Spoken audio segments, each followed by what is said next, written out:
welcome back to my YouTube channel. This is Arushi Bhardwaj and in this video we'll be discussing pleural effusion. ये हमारे prof के exams के लिए बड़े ही crisp concise एक प्यारी सी पीपीटी है. इसमें जितनी भी हेडिंग्स कवर्ड है दीज आर इनफ आपके थ्योरी एग्ज़ाम्स के लिए लिखने के लिए. एंड ये पीपीटी आपको मेरे टेलीग्राम चैनल पे भी मिल सकती है. एंड ऐसे ही और भी टॉपिक्स मेडिसिन के मैंने उस पर वीडियोज़ डाल रखी है. You can check out the medicine playlist and also the important topics of final year MBBS. So let's get started with the pleural effusion जो रेस्पिरेटरी मेडिसिन में आता है. ये हाई यील्ड टॉपिक है and respiratory पूरी unit ही बहुत ही हाई यील्ड है. ठीक है, मतलब कुछ यूनिट्स होते हैं ना जिसमें से ज़्यादा क्वेश्चन पूछे जाते हैं, तो वो रेस्पिरेटरी की आती है. तो इसको अच्छे से प्रिपेयर करके रखना है. प्लस प्लूरल एफ्यूजन का प्रैक्टिकल में केस भी मिलता है एंड आपको प्रेजेंट भी करना होता है, तो आपको सारी फाइंडिंग्स पता होनी चाहिए. इस पर वाइवा भी जाता है. इसमें जो लाइट्स क्राइटेरिया है वो प्रैक्टिकल में बहुत पूछता है. सो let's get started with this video. तो नंबर 1 डेफिनेशन जो हमारी हेडिंग्स कवर हम कर रहे हैं. डेफिनेशन क्या होता है हमारा pleural effusion? It is the accumulation of abnormal amount of fluid in the pleural space. ठीक है, क्या टाइप्स होंगे इसके? एक ट्रांसुडेटिव हो सकता है या एक्सुडेटिव हो सकता है. तो आपको ट्रांसुडेटिव और एक्सुडेटिव के मतलब पता होना चाहिए. तो ट्रांसुडेटिव क्या है? ये एक नॉन इन्फ्लेमेटरी कंडीशंस होती है एंड जो इसका मैकेनिज्म है it is due to increase in the hydrostatic pressure और decrease in the serum oncotic pressure. ये इसकी मैकेनिज्म है.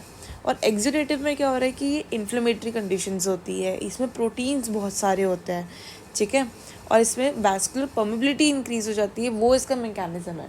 तो ट्रांसुडेटिव और एक्सुडेटिव के बारे में आपको डिफरेंस पता होना चाहिए. देन ये जो बाकी की सारी चीज़ें ये हम तब पढ़ेंगे जब हम प्लूरल फ्लूइड एनालिसिस के बारे में पढ़ेंगे. ठीक है, तो ट्रांसुडेटिव वाला जो हमने बोला इसके क्या क्या कॉजेज़ हो सकता है. तो मोस्ट कॉमन कॉज जो आता है वो हमारा आता है लेफ्ट हार्ट फेलियर या कंजेस्टिव कार्डियक फेलियर. ठीक है, तो left heart failure is a very important and most common cause, transudative cause of pleural effusion. Then constrictive pericarditis, liver cirrhosis, CLD, nephrotic syndrome, severe malnutrition, hypothyroidism, SVC syndrome, hypoalbuminemia and renal failure. These are the transudative causes. इसमें से आप कोई भी 3-4 learn कर लो जिससे आप practical में आप बोल पाओ कि ट्रांसुडेटिव के ये कॉज है, एक्सुडेटिव के ये कॉज है. ठीक है, बट जो मोस्ट इंपॉर्टेंट मोस्ट कॉमन है उसको तो मत ही भूलना. देन कम्स एक्सुडेटिव के कॉजेज़. तो इसमें जैसे इन्फेक्शन हो सकता है, उसमें टीबी बहुत इंपॉर्टेंट कॉज है, बहुत मोस्ट कॉमन कॉज है टीबी हमारा एक्सुडेटिव कॉज के लिए. तो इन्फेक्शन में टीबी, निमोनिया या कोई भी और पैरासिटिक बैक्टीरियल फंगल या वायरल इन्फेक्शन, कोई malignancy like bronchogenic carcinoma, breast cancer, lymphoma, कोई ऑटो इम्यून या connective tissue disorders like RA, SLE and Sjogren's, acute pancreatitis, कोई इंट्राएब्डोमिनल एब्सेस है, कोई रप्चर्ड लिवर एब्सेस है, पल्मोनरी एम्बोलिज्म या infarction, post MI syndrome या acute rheumatic fever, कोई drug induced है या सार्कोइडोसिस है. So these are the causes of exudative. ठीक है, तो ये डेफिनेशन कर लिया, टाइप्स कर लिए, एक एक चीज़ उसके बारे में पॉइंट्स देख लिए, कॉजेज़ पढ़ लिए. अब हम आते हैं क्लिनिकल फीचर्स में कि पेशेंट प्रेजेंट कैसे करेगा. तो जो क्लिनिकल फीचर्स है we can divided on the basis कि यार एफ्यूजन की वजह से जो जो क्लिनिकल फीचर्स आ रहे हैं और जो कोई पर्टिकुलर कॉज है उसके अपने अपने क्या फीचर्स आ रहे हैं. तो एफ्यूजन की वजह से जो फ्लूइड एक्यूमुलेट हुआ है उसकी वजह से चेस्ट डिस्कम्फर्ट होगा, एक डल एक लगेगा जहाँ पे वो कलेक्शन हुआ होगा उस साइड पे दर्द होगा उसको, शॉर्टनेस ऑफ ब्रेथ होगी. ठीक है, dyspnoea, sharp pleuritic pain is characteristic of pleural effusion. Okay, and pain on inspiration and coughing, तब हमें दर्द होगा. तो ये हमारे एफ्यूजन की वजह से जो क्लिनिकल फीचर्स है वो हमने यहाँ पे मेंशन कर दिए.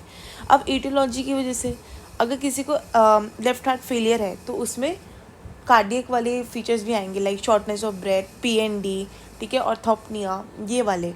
किसी को CLD की वजह से हो रहा है तो उसमें abdominal swelling, GI bleeding, GIT वाले सिम्टम्स आ सकते हैं. नेफ्रोटिक सिंड्रोम में जनरलाइज स्वेलिंग मिलती है. बैक्टीरियल इन्फेक्शन होगा तो फीवर, कफ, डिस्निया. टीबी में वेट लॉस होता है, लॉस ऑफ एपेटाइट होता है, फीवर मिल सकता है, हिमोप्टिसिस मिल सकता है. मेलिग्नेंसी में रैपिड वेट लॉस होगा, लॉस ऑफ एपेटाइट की हिस्ट्री होगी और एक लंप की हिस्ट्री भी होगी. और अगर कोई कनेक्टिव टिश्यू डिसऑर्डर्स है तो उसमें स्किन रैश, अर्थ्राल्जिया, हीमेचूरिया, ये वाली सारी चीज़ें भी मिल सकती है. So these are the clinical features of pleural effusion due to effusion and due to etiology. Then comes science.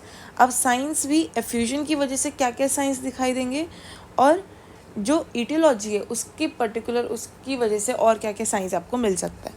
तो इसको हम डिस्कस करते हैं. तो एफ्यूजन की वजह से एक तो साइन ऑफ प्लूराइजी, प्लूरल रब, ये भी कैरेक्टरिस्टिक है. कितना इजी है ना प्लूरल एफ्यूजन में, प्लूराइटिक पेन, प्लूरल रब, ये तो दो तीन चीज़ें लिखनी ही लिखनी है. ठीक है. अब कैसे हेडिंग में आप लिखोगे, इंस्पेक्शन पे क्या दिखाई देगा, जो अफेक्टेड साइट है जहाँ पे पानी भरा है, ऑब्वियसली वहाँ पे जो चेस्ट मूवमेंट्स है, जो चेस्ट बल्ज है, वो कम होगा, रेस्ट्रिक्टेड होगा. ठीक है. तो movement will be restricted on the affected side. अब पैल्पेशन पे तुम उसको इंस्पेक्टरी फाइंडिंग्स को कंफर्म करोगे तो तुम देखोगे कि एक्सपेंशन भी रेस्ट्रिक्टेड है. ठीक है. प्लस तुम और क्या देख सकते हो, क्योंकि फ्लूइड इतना एक्यूमुलेट हो रखा है, और अगर सीवियर मैसिव पल्मोनरी एफ्यूजन है, सीवियर मैसिव पल्मोनरी एफ्यूजन है, तो there will be a shift to the opposite side. क्या क्या शिफ्ट कर सकता है, ट्रेकिया शिफ्टिंग दिख सकती है, मीडियास्टिनम शिफ्ट दिख सकता है, एपेक्स बीट की शिफ्टिंग दिख सकती है, and this is very important point. ठीक है. फिर परकशन, परकशन पे भी कैरेक्टरिस्टिक, बिल्कुल कैरेक्टरिस्टिक, क्या उसको बोलते हैं, स्टोनी डलनेस. ठीक है. It is the characteristic point of pleural effusion. ठीक है. फिर ऑस्कल्टेशन, इसमें जो नॉर्मल वेस्टिकुलर ब्रीदिंग साउंड्स है वो डिक्रीज मिलेगी. वोकल रेजोनेंस, वोकल फ्रेमिटस, जो ये हमारी पैल्पेटरी और ऑस्कल्टेटरी फाइंडिंग्स है, ये भी हमें डिक्रीज मिलेंगे. ब्रोंकियल ब्रीदिंग और या फिर क्रैकल्स, ये हमें मिल सकते हैं. ठीक है. जो एबनॉर्मल वाली ब्रीदिंग होती है. और क्या मिल सकता है, tachypnoea, fullness of the affected chest हमें दिखाई देगा, bulging of the intercostal spaces. ठीक है. अगर लेफ्ट साइड पे स्मॉल एफ्यूजन है तो ट्रॉबिस स्पेस पे ऑब्लिट्रेशन हो जाएगा, और राइट साइड पे स्मॉल एफ्यूजन है तो टाइडल परकशन मिलेगा. तो अब हम एक एक्स्ट्रा टॉपिक पढ़ते हैं, डैट इज ट्रॉबिस स्पेस. ठीक है. ट्रॉबिस स्पेस क्या कह रहे हैं कि उसकी जो सुपीरियर बाउंड्री है वो 6 रिब बना रही है, जो लेटरल है वो हमारे लेफ्ट मिड एक्सिलरी लाइन बना रही है, और जो इन्फीरियर है ये हमारी कॉस्टल मार्जिन बना रही है. ठीक है. लेफ्ट साइड की कॉस्टल मार्जिन. देन ये जो ट्रॉबिस स्पेस है ये हमारा एक वो है, परकशन फाइंडिंग है, हम इसे यहाँ पे परकस करते हैं, हमें वहाँ पे डलनेस मिल सकती है. ठीक है. And this can also be asked separately, मतलब बस प्रैक्टिकल में पूछ सकते हैं कि ट्रॉबिस स्पेस की बाउंड्री बता दो, इतना ही पूछेंगे. फिर हम आते हैं साइंस ड्यू टू ईटियोलॉजी. अब ईटियोलॉजी, अगर ब्रोंकोजेनिक कार्सिनोमा है तो उसमें क्लबिंग भी मिल सकती है, अगर टीबी है तो लिम्फेडेनोपैथी मिल सकती है. ठीक है. इंक्रीज जेबीपी हमारा कंजेस्टिव कार्डियक फेलियर या एसवीसी ऑब्स्ट्रक्शन या कोई मेलिग्नेंसी के केस में मिल जाएगा. अगर क्रॉनिक लिवर डिसीज़ है या कोई लिवर की और कोई मेटास्टैटिक डिसीज़ है तो जॉन्डिस मिल सकता है. अगर लेफ्ट वेंट्रिकुलर फेलियर है तो उसमें और भी कार्डियोवास्कुलर साइंस मिल सकता है. अगर क्रॉनिक लिवर डिसीज़ है तो और भी जो GI science, chronic liver disease तो इतने सारे साइंस होता है, वो सब मिल सकता है. और अगर ब्रेस्ट एग्जामिनेशन पे हमें लब भी मिल सकता है. तो ये हमारे ईटियोलॉजी की बेसिस पे साइंस हो गए. फिर हम क्या इन्वेस्टिगेशंस कराएंगे, तो पहले तो एक ब्लड सैंपल भेज दो, haemoglobin, TLC, DLC, CRP, ESR देखने के लिए, urea, creat, electrolytes and LFT. Chest x ray, ultrasound, ultrasound will be obviously more accurate. Pleural biopsy, thoracoscopy, image guided. ठीक है. इस पर हम बाद में आते हैं. देन जो मोस्ट इम्पॉर्टेंट जो पार्ट है वो है हमारा प्लूरल फ्लूइड एनालिसिस. इसमें क्या है, पहले तो फिजिकल कैरेक्टर पे हम देख लेंगे, अगर वो ब्लड वहाँ पे प्रेजेंट है तो कोई मेलिग्नेंट कॉज हो सकता है, अगर टर्बिड है तो कोई इन्फेक्शियस कॉज हो सकता है. फिर हम ऐसे ही माइक्रोबायोलॉजिकल वे में देखेंगे, ग्राम स्टेन करवा सकते हैं या सीएस करवा सकते हैं. फिर हम साइटोलॉजिकल स्टडी करवाएंगे, जिसमें अगर एबनॉर्मल मेलिग्नेंट सेल्स मिलते हैं तो मेलिग्नेंसी की तरफ जाता है. अगर पॉलीमॉर्फो न्यूक्लियर सेल्स प्रीडोमिनेंट मिलता है तो मतलब पॉलीमॉर्फ वाला एफ्यूजन है वो ज़्यादा मिलेंगे. और अगर लिम्फोसाइट प्रीडोमिनेंट है तो मतलब फिर टीबी या मेलिग्नेंसी की तरफ हमारा डायग्नोसिस जाएगा. तो टीबी क्योंकि इतना कॉमन है तो टीबी के कुछ मार्कर्स भी होते हैं. पहला तो यही हो गया लिम्फोसाइट प्रीडोमिनेंट. दूसरा एडिनोसिन डीएमिनेज, ये एक हमारा एंजाइम का लेवल होता है, ये भी बढ़ावा मिलता है टीबी में. फिर एक इंटरफेरॉन गामा का लेवल, तो ये हमारे टीबी के मार्कर्स भी हो गए. फिर हम आते हैं जो बहुत बहुत बहुत बहुत बहुत इंपॉर्टेंट है, that is modified lights criteria. पूछते अगर आपको प्लूरल फ्यूजन का केस मिलता है तो chemical character that is the modified lights criteria, इसमें हमारी 3 चीज़ें आती हैं। पहला सीरम प्रोटीन रेशियो, जिसमें फ्लूइड में जो प्रोटीन है अपॉन सीरम में जितना प्रोटीन है, ये अगर मोर देन 0.5 है तो मतलब एक्सुडेटिव कॉज है। सेकेंड सीरम LDH रेशियो, इसमें फ्लूइड का LDH upon serum LDH if it is greater than 0.6 मतलब एक्सुडेटिव कॉज है। एंड द लास्ट कि fluid LDH will be greater than 2/3 of normal upper limit of serum LDH then exudative cause है, ठीक है। And exudative if it fulfils any one criteria, और अगर कोई भी क्राइटेरिया नहीं करा तो मतलब ट्रांजिटिव कॉज है। और एक और तरीका होता है fluid to serum albumin gradient देखने का, अगर वो 12 से ज़्यादा है तो ट्रांजिटिव कॉज होता है। इसको ना भी याद रखो तो चलेगा, इतना ये 3 पॉइंट तो बिल्कुल अच्छे से याद कर लो, ठीक है। तो ट्रांजिट और एक्सिडेट, वो जो टेबल हमने छोड़ी थी वो डिस्कस कर रहे हैं हम। Appearance transudate will be clear, exudate हमारा क्लियर, क्लाउडी, हेमरेज कुछ भी मिल सकता है। प्रोटीन का लेवल एक्सिडेट में ज़्यादा होता है, जो हमने सीरम प्रोटीन रेशियो देखी थी more than 0.5 in एक्सिडेट, less than 0.5 in transit. जो LDH है ये भी हमारा ग्रेटर देन 200 इंटरनेशनल यूनिट पर litre in एक्सिडेट and less than 200 in transit. फिर सीरम LDH रेशियो ये हमारा more than 0.6 in एक्सिडेट and less than 0.6 in transit, ठीक है। ग्लूकोज का लेवल भी इंपॉर्टेंट है, less than 60 milligram per DL in एक्सिडेट and more than 60 milligram per DL in transudate. ऐसे ही TLC DLC जिसमें लिम्फोसाइट पॉलीमॉर्फ्स मिलेंगे, ट्रांजिट में lymphocytes only, and erythrocytes can be variable, और इसमें 500। तो देखो सब कुछ ज़्यादा ज़्यादा ज़्यादा है एक्सेप्ट द ग्लूकोज। ग्लूकोज हमारा कम है, बाकी सब कुछ ट्रांजिटिव से ज़्यादा है एक्सिडेट में, ठीक है। ये सारा ज़्यादा ज़्यादा ज़्यादा है, सिर्फ एक ग्लूकोज है जो कि लेस है।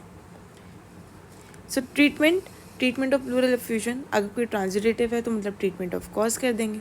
एक्सिडेटिव है तो पहले drainage of fluid by intercostal chest drain. अगर रिकरेंट प्लूरल एफ्यूजन है तो प्लूरोडाइसिस प्लस कोई स्क्लेरोजिंग एजेंट डाल देंगे लाइक टाइल या डॉक्सीसाइक्लिन फॉर मेलिग्नेंट एफ्यूजन, या फिर insertion of long term indwelling pleural catheter, ये बहुत अच्छा है because less pain, less infection, frequent drainage, better tolerated. तो हम एक इनड्वेलिंग कैथेटर डाल सकते हैं एंड ट्रीटमेंट ऑफ कॉज साथ के साथ।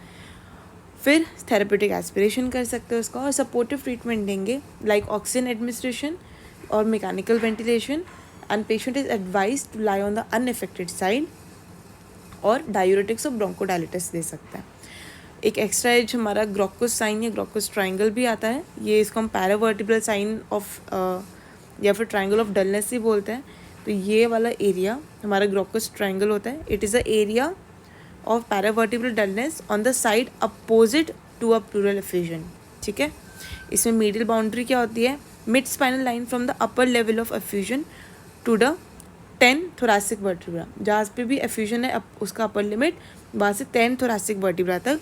और जो लोअर बाउंड्री है horizontal line 3 to 7 centimetre extending laterally from the 10th thoracic vertebra along the lower limit of the lung resonance, और जहाँ तक लंग रेजोनेंस जा रही है वहाँ तक हम उसको मेजर कर लेंगे लेटरली, तो ये लोअर बाउंड्री हो जाएगी, और जो लेटरल है वो इन दोनों की कनेक्टिंग हो जाएगी, ठीक है। तो this is the Grocco's triangle of dullness, ये हमारे प्लूरल एफ्यूजन के अपोजिट साइड पे मिलता है। So that is all for pleural effusion. I hope you like this video, एंड ऐसे ही इसी वे में लिखोगे ना आंसर अपने उसमें थ्योरी एग्जाम्स में तो बहुत अच्छे मार्क्स मिलेंगे। Thank you for watching.